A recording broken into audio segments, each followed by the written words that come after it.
South Korea is expected to terminate GSOMIA, the military intel sharing pact between Japan, by Saturday 12 a.m. Korean local time. Despite U.S. pressure on Seoul to repeal its decision to secure trilateral security cooperation, South Korea's top security officials held an early meeting on Thursday to discuss its extermination plans of the General Security of Military Information Agreement.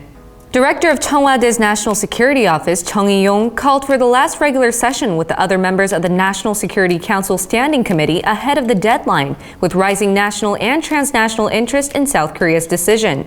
On the same day, Foreign Minister Kang Kyung-hwa said at the General Meeting of the National Assembly Foreign Affairs and Unification Committee that GSOMIA would be terminated as planned if Japan remains its current diplomatic stance. She further explained that Japan's export restrictions were in fact acts of retaliation against the South Korean Supreme Court ruling requesting for compensation of Japanese companies' use of forced laborers in Korea during World War II.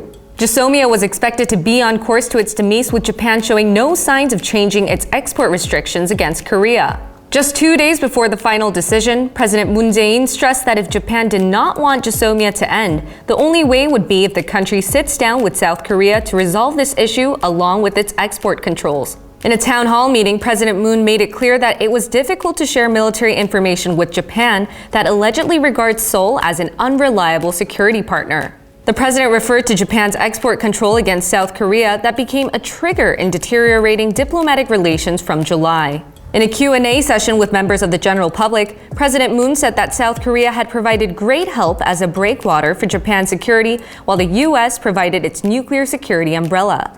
He added that Japan had paid fewer defense costs to maintain its own security thanks to South Korea's breakwater rule, and the critical GSOMIA and its termination decision would be responded as it rightfully should have been responded. The decision to terminate GSOMIA is not only to affect Japan and the U.S., key strategic partners mutually protecting its own national security with South Korea. However, there has been a few rising concerns domestically for the government's decision to terminate the military intelligence sharing deal with Japan.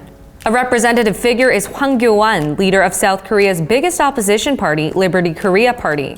Hwang began a hunger strike a day before South Korea's final termination decision to fend off what he called a critical national crisis that President Moon brought to national security and democracy. Until more updates, please subscribe to our channel. This was Grace Shin from Korea Now.